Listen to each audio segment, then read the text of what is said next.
We had a conversation a while ago about the I don't know what you would call it, the green movement or sustainably sourced products, and we're in a health industry where I suppose we're concerned about our bodies, but the planet, I suppose, is really what what our bodies are living and existing in, and so do you see a trend? I know RSG are probably one of the leaders in this particular conversation, but do you see, as it relates to the sort of luxury premium, people now having the ability and being more aware of saying, look, if I'm going to put a yoga mat in my gym, then I'm going to buy a sustainable yoga mat. If I use materials in the construction, then I'm going to be very thoughtful about what those materials are, how how the energy that we use, and really sort of looking at it from a real sort of holistic perspective, as opposed to which certainly seems it's kind of a very very one dimensional approach at the moment. So when I wrote my article when COP was coming to Glasgow, and since then we now have top 10 private brands and the top 10 public brands all have sustainability officers. People are now taking this so seriously. So the public sector are putting hundreds of solar panels on top of their roofs.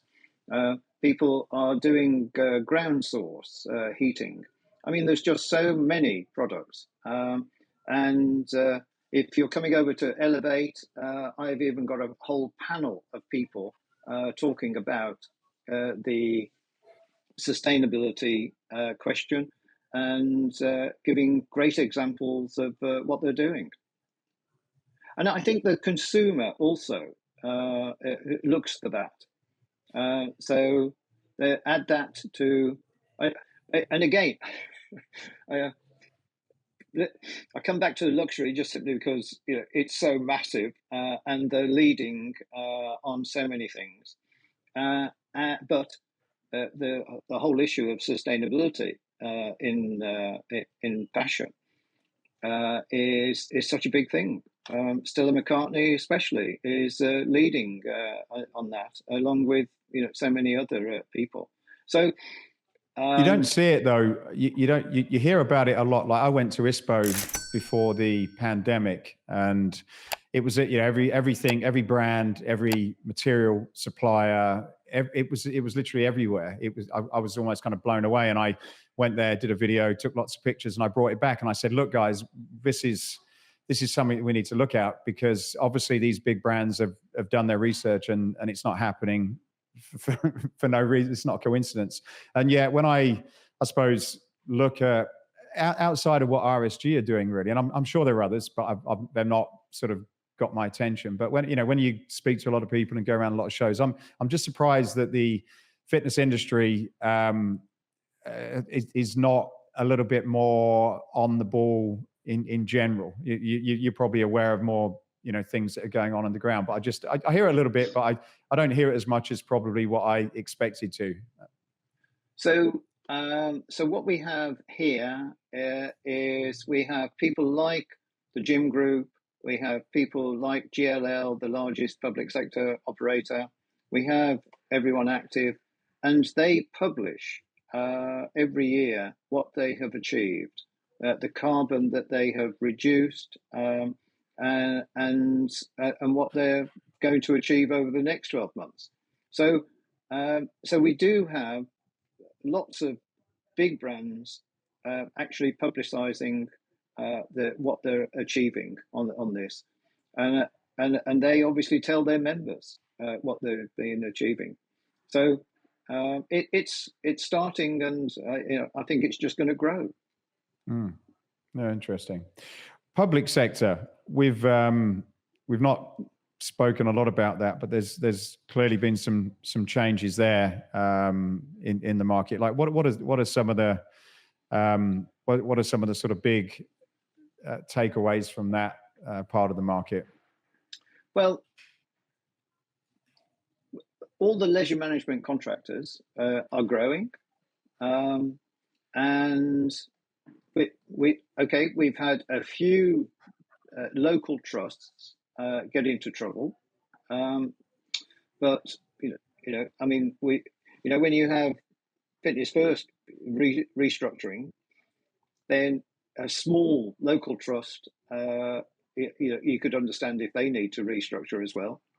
But generally speaking, the public sector has shrunk a little because some education sites that used to provide gym facilities to the public haven't reopened since COVID.